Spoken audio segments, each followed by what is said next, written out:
The attack ships came out of nowhere. Their black holes cut through space like knives, moving faster than anything the humans had ever seen. The defense satellites around New Haven Colony tried to fight back, but their weapons barely scratched. The alien-armored Commander Vextal watched the battle from his command ship, his forearms crossed behind his back. The tall, insect-like alien had conquered many worlds before. This human colony would be no different. Within 3 hours, every human military ship was destroyed or running away. The colony's shields fell silent. "I'll send the ground troops," Vextal ordered. His voice buzzed through the ship's speakers like angry wasps. The invasion was swift and brutal. Human soldiers fought hard, but their weapons were useless against Zephyrian battle armor. The aliens moved through the colony streets like living tanks, their red eyes glowing in the smoke. By sunset, the green and blue flag of New Haven was gone. In its place hung the black banner of the Zephyrian Empire. 3 days later, Vextal walked through the conquered colony. Dead humans lay in the streets. Buildings stood empty, their windows broken. The few surviving humans had been loaded onto transport ships and sent to work camps on distant worlds. Commander called Dr. Kreolok, hurrying to catch up. The scientist was smaller than most Zephyrians, his black shell marked with the blue stripes of the research division.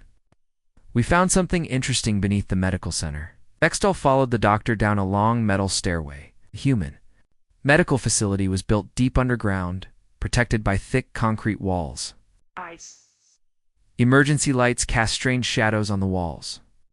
Their footsteps echoed in the empty corridors. "Here," Kreolok said, stopping at a heavy door. "The humans tried to destroy this room before we took the colony. They failed." The door opened with a hiss. Inside was a small chamber filled with humming machines. Tubes and wires covered the walls like metal vines. In the center stood a single glass container, tall enough to hold a human body. Vextal moved closer. Inside the container, floating in blue liquid, was a human male. The man's skin was pale white, his hair dark brown. But what caught the commander's attention were the scars. Deep marks covered the man's chest and arms. Metal implants showed through his skin like silver threads. "How long has he been frozen?" Vextal asked. Kreolok checked his scanner. "The machine shows he was put in this container 200 years ago. Look at this." The doctor pointed to a metal plate on the container. Human writing covered the plate in neat rows. "Lieutenant Colonel Jake Morrison," Kreolok read, his voice struggling with the human words. "Earth Defense Corps, frozen in the year 2387. Vextal's eyes widened. First contact with humans had happened only 50 years ago. This man was from long before that time. What were these Earth Defense Corps? It's unknown. But look at his body. These implants are far more advanced than anything we've seen from modern humans. And these scars suggest extensive combat experience." The commander walked around the container, studying the frozen human. The man's face was calm, peaceful, but something about him made Vextal uncomfortable. Perhaps it was the way his hands were positioned, even in sleep. They looked ready to grab a weapon. "What do you recommend, Doctor?" Kreolok's excitement was clear in his buzzing voice. "This is a perfect opportunity, Commander, that we can study this ancient human warrior, learn about their military tactics, understand their psychology. The knowledge could help us conquer the remaining human worlds more easily." A younger Zephyrian researcher stepped forward. Zilinex was new to the research division, her shell still bright with youth.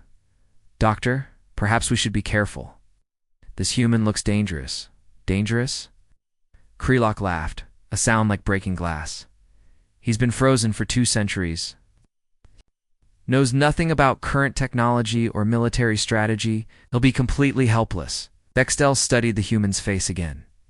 Even in frozen sleep, there was something hard about the man's features. Something that spoke of violence and pain. "What do his records say?" Kreolok activated a holographic display. Human text appeared in the air, most of it corrupted by age. "Files are damaged, but we can read some information. He fought in something called the Centauri Wars. Multiple decorations for valor. Several mentions of single-handed victories against impossible odds." "Impossible odds?" The record suggests he once defended a space station against an entire enemy fleet, alone. For 6 days, Zelenex moved closer to the display. Commander. These records also mention psychological evaluation reports, terms like severe combat stress and extreme response to threat situations. What does that mean? Vextel asked. It means this human may not react well to being captured, Zelenex said quietly. Krelok waved a dismissive hand. Primitive human psychology. We can control him easily. Think of what we could learn, how humans think in battle. What breaks their spirit? What makes them fight? This knowledge could save thousands of Zephyrian lives in future conquests. Vextel considered this. The Empire was always hungry for new worlds, new resources. But human colonies were proving harder to conquer than expected. These strange bipeds fought with a fury that surprised even veteran Zephyrian soldiers. Understanding their nature could indeed be valuable. Very well, the commander decided. Begin the revival process. But take precautions. Post guards. Install restraints. Of course, Commander. Will be completely under our control. It's the 2 senior officers. Left the chamber? Zelenex remained behind. She stared at the frozen human, studying his scarred face. Something about him frightened her. Perhaps it was the way his hands were positioned, even in sleep. Or maybe it was the peaceful expression on his face, despite the obvious violence. His body had endured. She had studied human psychology in her training. Humans were known for their unpredictable responses to stress. They could be gentle farmers one day and savage warriors the next. This particular human had clearly been a warrior for a very long time. Zelenex activated her personal communicator. She wanted to research these Centauri wars before the human woke up. If the corrupted records were accurate, Jake Morrison was not just any soldier. He was something much more dangerous. But as she turned to leave, a chill ran down her spine. For just a moment, she could have sworn the human's eyes had moved beneath his frozen eyelids. The revival process would begin tomorrow. Zelenex hoped they knew what they were doing. They didn't. The first thing Jake Morrison felt was cold. Deep, bone-piercing cold that seemed to come from inside his body. Then came the pain, sharp and electric, as frozen nerves began to wake up. His cybernetic implants hummed to life, sending data streams directly into his brain. His eyes opened slowly. The ceiling above him was white metal, covered with strange symbols he didn't recognize. The air smelled wrong, filled with chemical scents that made his enhanced senses recoil. Machines beeped and hummed around him, their sounds unfamiliar. Jake tried to move his arms. Metal restraints held him down against a medical table. His tactical implants immediately began analyzing the bonds, calculating stress points and weak spots. But he stayed still, letting his eyes adjust to the bright lights. 3 figures stood around the table watching him. They were tall, maybe 7 feet, with black shells covering their bodies like armor. 4 arms each, ending in clawed hands. Their heads were elongated, with large red eyes that reminded Jake of insects. Definitely not human. One of them leaned forward, speaking in a buzzing voice. The words were alien, but a small device on the creature's chest translated them into English. Good, you are awake. I am Dr. Krelok of the Zephyrian Research Division. How do you feel?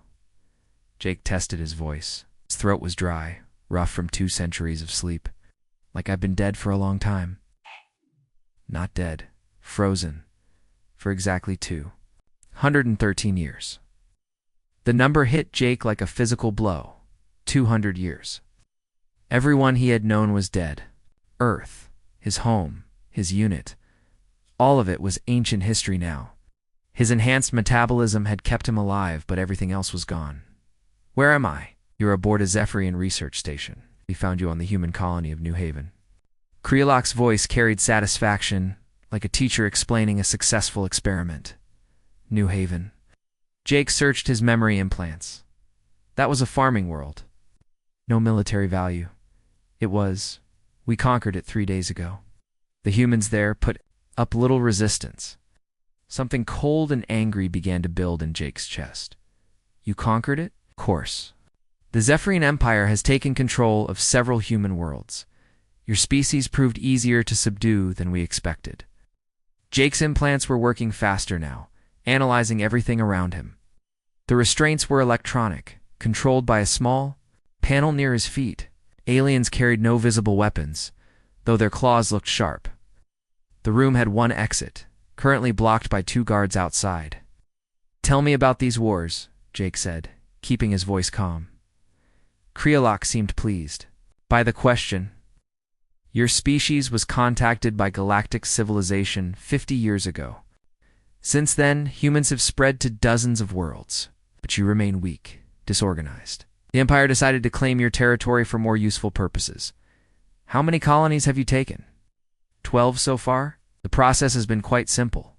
We destroy your orbital defenses, land troops, and eliminate resistance.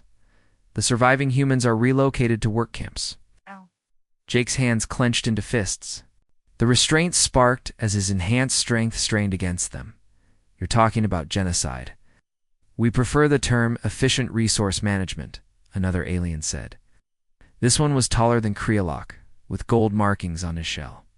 "I am Commander Vextel. We brought you back to study human military psychology. Your records suggest extensive combat experience." "My records?" "Lieutenant Colonel Jake Morrison, Earth Defense Corps, veteran of the Centauri Wars, multiple decorations. For exceptional valor in combat situations." Vextal consulted a holographic display. He once held a space station against an entire enemy fleet for 6 days. That was different. How? Jake looked directly into the commander's red eyes. "Those were other humans trying to kill me."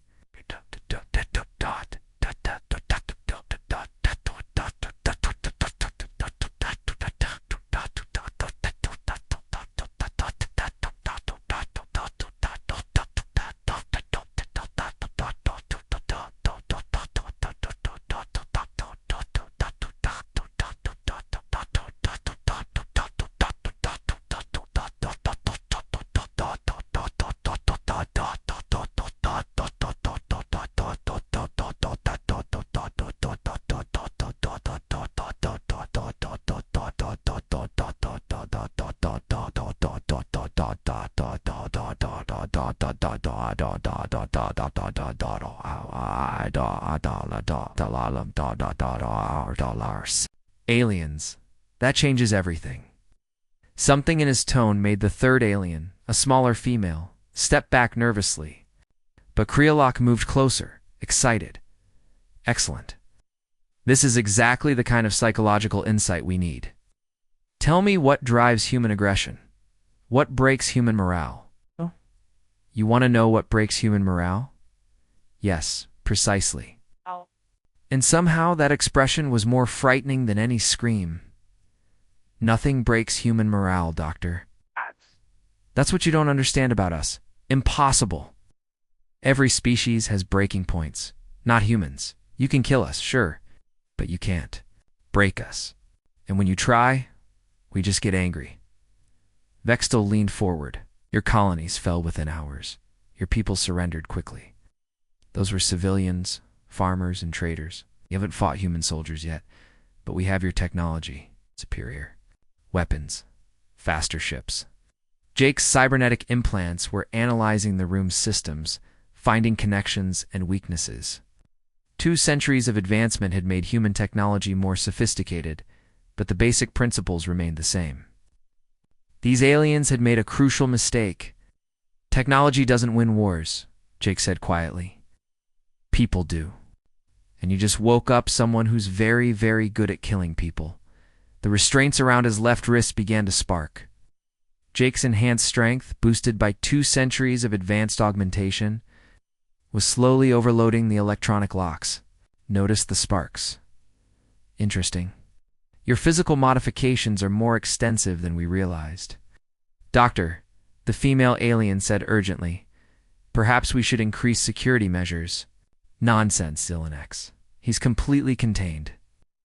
Jake's right wrist restraint failed with a sharp crack. His arm came free, cybernetic muscles moving with inhuman speed. Before any of the aliens could react, he had grabbed a surgical laser from the nearby equipment tray. "You made 2 mistakes," Jake said, sitting up as the remaining restraints sparked and failed. "First, You told me you're committing genocide against my species.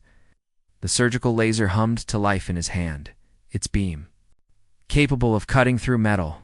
Second, you thought I was completely contained. Alarms began blaring throughout the station as Jake's feet touched the floor.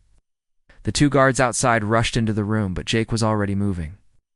200 years of sleep hadn't slowed his reflexes one bit. The first guard fell to the laser beam. The second managed to draw his weapon before Jake's enhanced fist shattered his shell. Vextall reached for his communicator. The commander found himself pressed against the wall, the human's hand around his throat. You wanted to study human psychology, Jake said, his voice deadly calm. Let me give you your first lesson. When you threaten humanity, we don't just fight back. We make sure you regret it. He released the commander and moved toward the door. Tell your empire that Jake Morrison is awake. Tell them that humanity remembers its warriors. Tell them that their war against my people just became very personal. The door sealed behind him as he disappeared into the station's corridors. Behind him, 3 aliens stood in shocked silence. Finally understanding that they had made a terrible mistake, the hunt was about to begin. Jake Morrison moved through the station's corridors like a ghost. His bare feet made no sound on the metal floors. His enhanced hearing picked up every conversation, every footstep, every weapon being readied. The aliens were hunting him. They had no idea what they were dealing with. The space station Dominion's edge was huge, with over 3,000 crew members. Most were scientists and technicians, but Jake counted at least 500 soldiers. They were spreading out through the station now, searching every room and corridor. Jake pressed himself against a wall as a patrol of 4 guards ran past. Their heavy armor clanked with each step. Once they were gone, he slipped into a maintenance shaft and began crawling toward the station's power core. His cybernetic implants were learning the station's systems with frightening speed. Every computer terminal he passed gave him more information. Floor plans, security codes, weapon locations. The aliens had made their technology too smart, and Jake's military implants were designed to exploit exactly this kind of weakness. He reached the power distribution center and opened his stolen toolkit. The surgical laser made quick work of the access panels. Inside, thousands of fiber optic cables carried power throughout the station. Jake smiled as he began his work. 20 minutes later, Level 7 went dark. Emergency lighting kicked in, casting everything in red shadows. Jake was already moving to his next target. Commander Vextall stood in the command center, his forearms gesturing angrily at the tactical display. Red dots showed security teams moving through the station. Yellow areas marked sections where the human had been spotted. But Jake Morrison remained invisible, Port Vextall demanded. Power failures on levels 7, 12, and 15, reported the tactical officer. He's targeting our electrical systems. Send more troops to the power centers. We already have. He's not there anymore. Dr. Kreolok scurried into the command center, his shell showing stress cracks. Commander, we need to gas the entire station. Flood the air vents with sleeping gas, and kill half our own crew. Absolutely not. Then what do you suggest? This human is systematically destroying our infrastructure. As if summoned by their conversation, Jake's voice echoed through the station's communication system. He had found a way into their network. Attention, Zephyrian scum. This is Lieutenant Colonel Jake Morrison, Earth Defense Corps. You wanted to study human military? Tactics. Congratulations. You're about to get a very thorough education. His voice was calm, almost friendly, made it more terrifying. I've been reviewing your military files. Impressive fleet. 17 conquered star systems, but you made one critical error. You assumed humans would fight you the same way we fight each other. Explosions echoed through the station as Jake's improvised bombs destroyed key systems. He had been busy during his first hour of freedom. Human versus human warfare has rules, conventions, mercy. But you're not human. You're an infestation that needs to be removed. The lights went out completely. Emergency power lasted exactly 30 seconds before that failed too. The station was now running on backup batteries, and Jake controlled those systems. In the darkness of the command center, Vextall could hear his crew panicking. Their night vision was poor compared to humans. Jake, meanwhile, had cybernetic eyes designed for exactly this kind of combat. Level by level, room by room, I'm going to hunt every single one of you down. And before you die, you're going to tell me everything about your military forces. Ship positions, fleet strengths, colony locations. I'm going to learn everything I need to burn your entire empire to the ground. A security team found Jake 15 minutes later in the weapons locker on level 5. Or rather, Jake found them. The first alien died before he could raise his weapon. Second, managed to fire one shot that went wide. The third turned to run and made it exactly 3 steps. Jake took their weapons and armor, stripping what he could use and destroying the rest. His enhanced physiology was adapting to the alien equipment faster than should have been possible. 2 centuries of military augmentation were paying off. He moved to the next target, the communication array. If he could take control of the station's transmitters, he could send a message to human space. They needed to know what the Zephyrians were planning. The communication center was heavily guarded. 12 soldiers in full combat armor, armed with plasma rifles. They were expecting him. Jake studied them from the air vents above. These weren't ordinary guards. Their movements were disciplined, professional, elite troops, probably veterans. Of other conquest campaigns, he dropped a smoke grenade into the room and followed it down. The battle lasted for minutes. When the smoke cleared, 11 Zephyrian elite soldiers lay dead. The 12th was barely alive, his shell cracked and leaking fluid. Jake knelt beside the dying alien. "What's your name, soldier?" "Caxthur," the alien gasped. "3rd Assault Division." "You fought well, Caxthur. Better than the others, but not well enough." Jake's hand closed around the alien's throat. "Not to kill, but to hold him still. I'm going to ask you some questions. Answer truthfully, and you. Die quickly. Lie to me and I'll make it hurt. I will tell you nothing. Human." Jake's smile was cold. "That's what they all say. But you will. They always do." He began asking about fleet positions, troop strengths, command structures. At first, Caxthur resisted. Centauri wars that were far ahead of their time. Physical pain was crude. Psychological pressure was an art form. Within 20 minutes, Jake knew everything the unit commander did about Zephyrian military operations, ship classes, weapon capabilities, tactical doctrine. Most importantly, he learned about the empires. Next target, the human colony of New Boston, home to 3 million civilians. Jake ended Caxthur's life quickly, as promised. The alien had been a professional soldier doing his job. Jake could respect that, even as he killed him. The communication center's equipment was more complex than anything Jake had seen, but his implants were learning fast. Soon he had access to the station's long-range transmitters. He began recording his message to human space. But that wasn't his only plan. Jake had been studying the station's database while he hunted its crew. Dominion's Edge wasn't just a research station. It was a command and control center for Zephyrian operations in this sector. Every ship movement, every troop deployment, every piece of strategic intelligence passed through this station. Jake now had access to all of it. He began copying everything. 2 portable storage devices, fleet positions, patrol schedules, supply routes, communication codes. Everything humanity needed to strike back. But more importantly, Jake had identified the Zephyrian leadership's greatest weakness.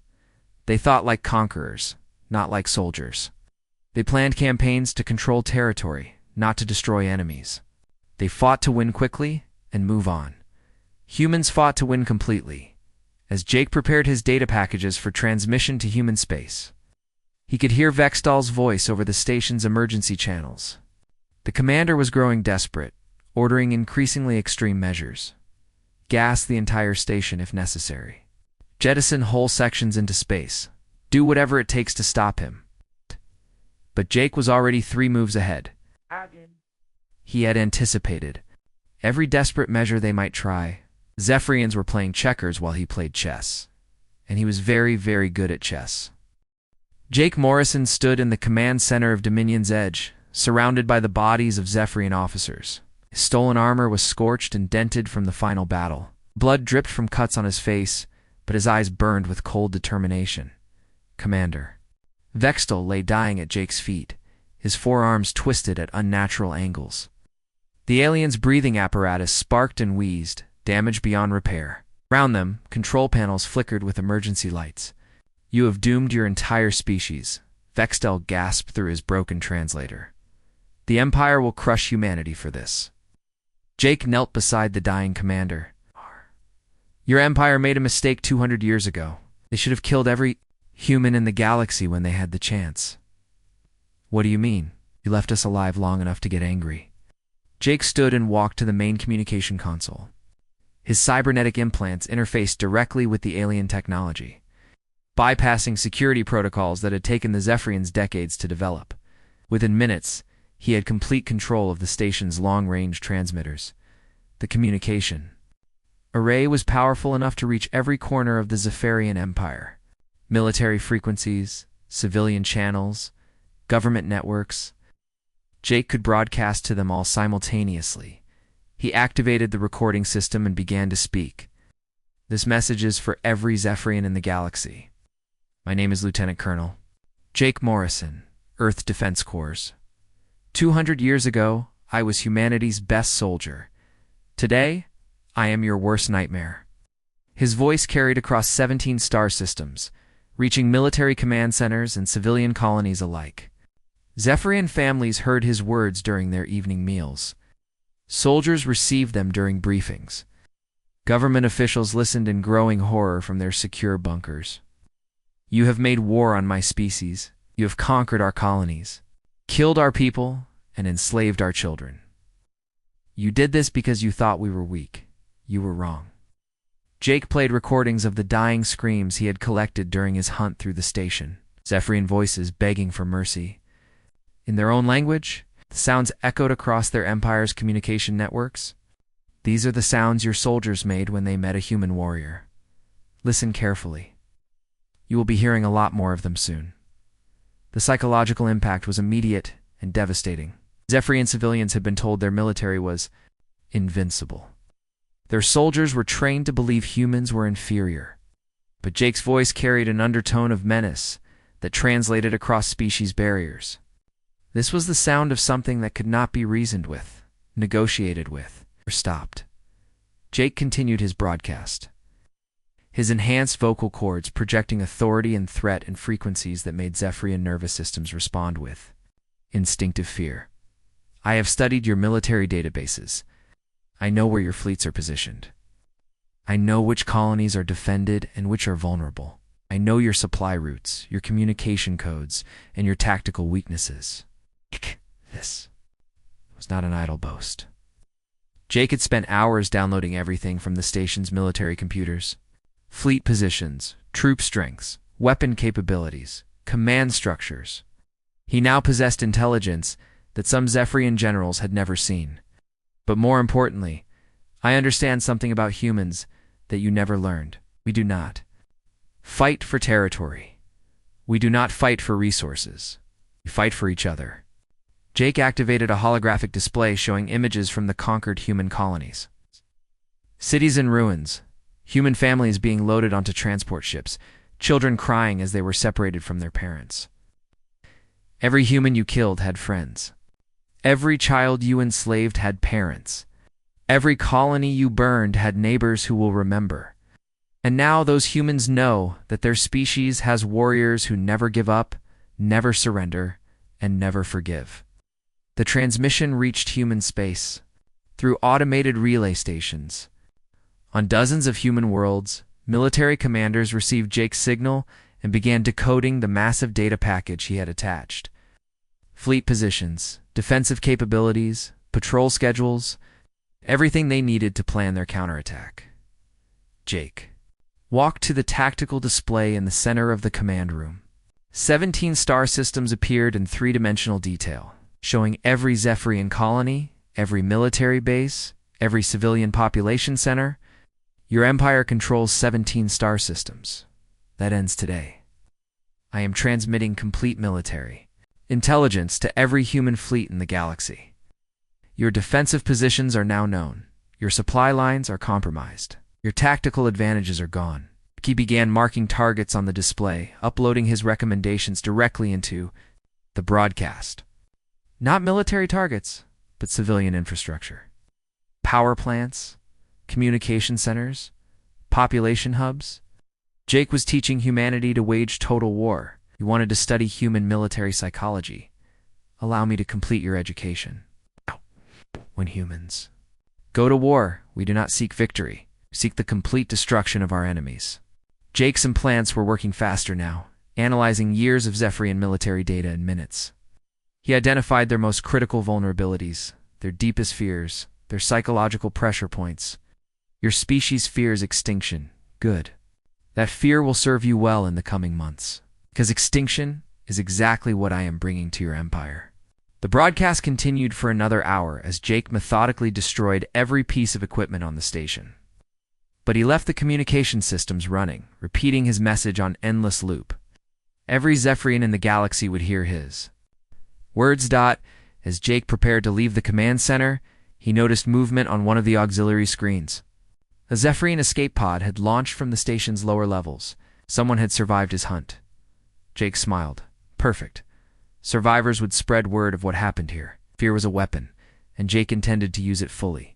He made his way to the station's shuttle bay, where a sleek Sephorian scout ship waited. The pilot was already dead, killed during Jake's initial rampage through the station. The ship's computer contained star charts for the entire sector. Jake studied the navigation display, choosing his next destination. The Zephorian military base at Kepler Station was only 2 days away. It housed the sector command center and over 10,000 soldiers. They would be expecting him now. His broadcast had eliminated any element of surprise. But Jake didn't need surprise anymore. He had something better. He had given humanity everything they needed to win this war. Now he just needed to keep the Zephyrians distracted while human fleets moved into position. As the scout ship launched from Dominion's edge, Jake activated the station's self-destruct sequence. The explosion would be visible from 3 star systems away. Another message to the Zephyrian Empire. Behind him, the space station erupted in brilliant fire. Ahead lay enemy territory and a galaxy full of aliens who had made the mistake of threatening humanity. Jake Morrison was no longer just a soldier.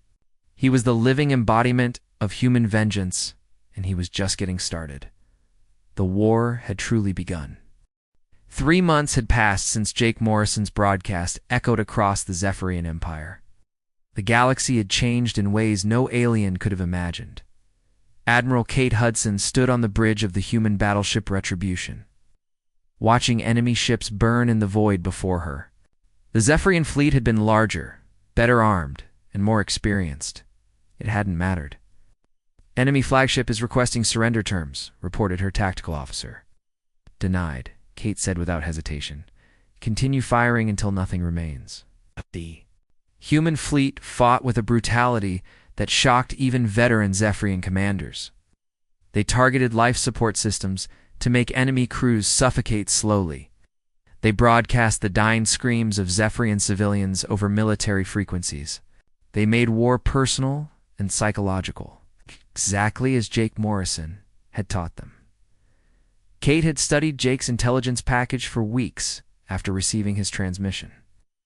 Every Zephyrian weakness, every tactical vulnerability, every psychological pressure point. The ancient warrior had given humanity a roadmap for total victory. But more than that, Jake had given them something else. Permission to be savage. On the occupied human colonies, resistance cells erupted into coordinated uprisings. Armed with intelligence from Jake's data theft, they struck at precisely the right targets at exactly the right moments. Zephyrian garrisons found themselves cut off from supplies, communications, and reinforcements. The aliens had controlled these worlds through fear and superior technology. But humans had learned to be more frightening than their oppressors. Commander. Zelenek stood in the ruins of what had been Zephyrian, command central on the planet Zarian. Bodies of her fellow officers lay scattered among the burning wreckage. Human guerrillas had attacked during the night, moving like ghosts through their supposedly secure compound. She was one of only 12 survivors from a garrison of 300. The humans had left her alive deliberately, she knew. They wanted witnesses to spread fear among the remaining Zephyrian forces. Zelenex activated her emergency communicator and tried to contact the fleet. Static answered her. The humans had destroyed every communication relay in the system. She was alone on a hostile world with no way to call for help. A sound made her turn. Footsteps on broken glass. Human emerged from the shadows, rifle aimed at her chest. The man was young, maybe 20 years old. His eyes held the same cold determination she had seen in Jake Morrison's frozen face. "Your Commander Zelenex." The human said, "It wasn't a question. How do you know my name?" Jake Morrison's intelligence files. You were one of the scientists who woke him up. The human's finger tightened on the trigger. "Bad decision. Wait, I tried to warn them," I said. "He was dangerous." The human paused. "You tried to stop it?" "Yes. I studied the corrupted files about the Centauri Wars. I knew what kind of soldier he was, but they wouldn't listen." The young man lowered his weapon slightly. "What's your name? Alien? Zelenex? Research Division? Xenobiology Department?" "Ryan Cooper, New Haven Colonial Militia." "That was my home, your people destroyed." Zelenex felt something she had never experienced before when facing a human. Not fear, but shame. "I'm sorry about your colony. Sorry it doesn't bring back the dead." Ryan's voice was hard, but he didn't raise his weapon again. "My orders are to eliminate all enemy personnel. No prisoners. Then why haven't you shot me? Yet because you tried to stop this war before it started." Jake Morrison's files mentioned that he marked you as potentially reasonable. Zelenex stared at the human soldier. "Morrison is still alive?" "Oh yes. He's been busy. 3 Zephorian command bases destroyed, 2 supply convoys eliminated. Admiral Vexkar killed in single combat aboard his own flagship." Ryan smiled grimly. "Your people are calling him the ghost of human space." The news hit Zelenex like a physical blow. Admiral Vexkar had been one of the Empire's greatest military minds. If Morrison could kill him in personal combat, then no Zephyrian was safe. "What does he want?" she asked. "Conditional surrender of your entire empire. Full withdrawal from all human territory. War reparations for every family you destroyed." Ryan's expression hardened. "And the execution of every military officer involved in the invasion? That's genocide." "No. Genocide is what your people did to 12 human colonies. This is justice." Across the galaxy, similar conversations were happening on dozens of worlds. The Zephyrian Empire was collapsing under coordinated human attacks. Their superior technology meant nothing when humans knew exactly where to strike and when. But the final blow came from an unexpected source. Aboard his stolen Zephyrian scout ship, Jake Morrison drifted through space near the Empire's capital, World. He had spent 3 months hitting military targets, but now he had a different plan. The planet below housed over 2 billion Zephyrian civilians. Their government centers, their cultural monuments, their most important breeding facilities. Everything that made their civilization worth preserving, Jake could destroy it all with the weapons he had stolen. Turn their homeworld into a lifeless rock floating in space. Complete the genocide they had started against humanity. His finger hovered over the firing controls for long minutes. It would be so easy, so final. Instead, Jake opened a communication channel to the planet's surface. "This is Lieutenant Colonel Jake Morrison. I'm in orbit above your homeworld with enough firepower to sterilize the entire planet. Your military forces are destroyed. Your empire is finished. You have one choice remaining." The response came quickly. "From the planetary government, what do you want?" "Total surrender. Immediate withdrawal from all human space. Full reparations for war damages. And a promise that your species will never again threaten humanity. And if we refuse..." Jake looked. Down at the blue and green world below, cities sparkled in the sunlight. Billions of lives going about their daily routines, unaware that their existence hung by a thread. "Then I complete what you started. Total extinction. Your choice." The surrender came within an hour. 6 months later, Admiral Kate Hudson sat across. From Commander Zelenex, in a conference room aboard the human flagship, the Zephyrian was one of the few alien officials left alive, chosen to represent what remained of their shattered empire. "The terms are non-negotiable," Kate said, sliding a document across the table. "Complete withdrawal from all 17 conquered systems. Full reparations to be paid over the next 50 years. Dismantling of your military fleets. Permanent human observers stationed on your worlds." Zelenex read through the terms, her compound eyes reflecting defeat. "This will destroy our civilization." "Your civilization destroyed itself when it attacked humanity." Kate's voice carried no sympathy. "You wanted to study human psychology. Congratulations. You learned that we never forget, never forgive, and never stop fighting for our own. What about Morrison? Will he honor this agreement?" Kate smiled, and the expression was colder than space itself. "Jake Morrison disappeared after your surrender.